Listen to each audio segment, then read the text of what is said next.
Semua umat muslim, melakukan sedekah pasti mengharapkan ridho dan pahala dari Allah Subhanahu wa Ta'ala. Namun, ada orang yang melakukan sedekah tetapi tidak mendapatkan pahala dan ridho Sang Pencipta langit dan bumi, bahkan sampai ada yang dimasukkan ke neraka. Hal itu disebabkan karena kesalahan dan ketidaktahuan tentang fadilah dari melaksanakan sedekah. Lantas apa saja kesalahan yang sering dikerjakan saat bersedekah hingga dilempar ke neraka?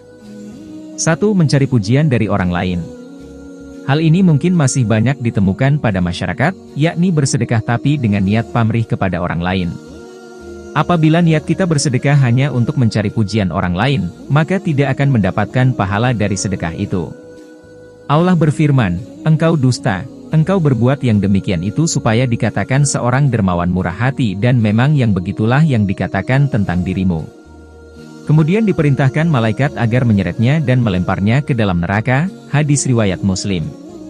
Dari hadis tersebut sudah jelas dikatakan bahwa, orang-orang yang bersedekah hanya untuk mendapat pujian dari orang lain, dan bukan karena ingin mencari ridho dari Allah. Maka orang tersebut akan diseret dan dilempar oleh malaikat ke neraka. 2. Menunda sedekah. Nikmat sehat dan kelapangan rezeki merupakan salah satu nikmat yang sering dilalaikan. Dari nikmat sehat inilah, manusia bisa mencari rezeki yang sudah disediakan oleh Allah kepada hambanya. Dan apabila sudah mendapatkan rezeki terkadang orang tersebut menunda atau bahkan lalai untuk berbuat baik, salah satunya adalah untuk bersedekah. Diriwayatkan dari Abu Hurairah radhiyallahu anhu ia berkata, seseorang bertanya kepada Rasulullah sallallahu alaihi wasallam, "Wahai Rasulullah, sedekah apakah yang paling afdol?" Beliau menjawab, "Engkau bersedekah ketika masih dalam keadaan sehat lagi kaya, sangat ingin menjadi kaya dan khawatir miskin. Jangan kau tunda hingga ruh sudah sampai di kerongkongan baru berpesan untuk si fulan sekian dan untuk si fulan sekian, padahal harta itu sudah menjadi hak si fulan ahli waris." Hadis riwayat Bukhari. 3. Tidak sedekah dari orang terdekat terlebih dahulu. Dalam Quran Surah Al-Baqarah ayat 215 Allah Subhanahu wa Ta'ala sudah berfirman, mereka bertanya tentang apa yang mereka nafkahkan. Jawablah, apa saja harta yang kamu nafkahkan, hendaklah diberikan kepada ibu bapak, kaum kerabat, anak-anak yatim, orang-orang miskin dan orang-orang yang sedang dalam perjalanan. Dan apa saja kebaikan yang kamu buat maka sesungguhnya Allah Maha mengetahuinya. Quran Surah Al-Baqarah ayat 215.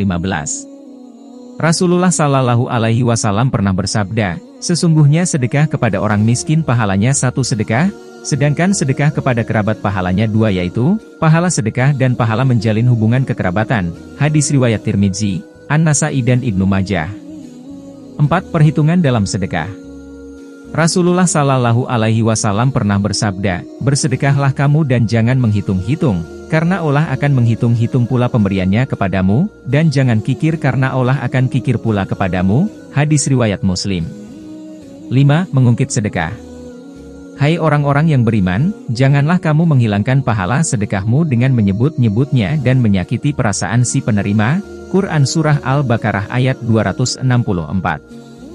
Dari ayat tersebut sudah jelas dikatakan bahwa, sangat tidak dianjurkan untuk mengungkit-ungkit sedekah yang sudah kita berikan kepada orang lain.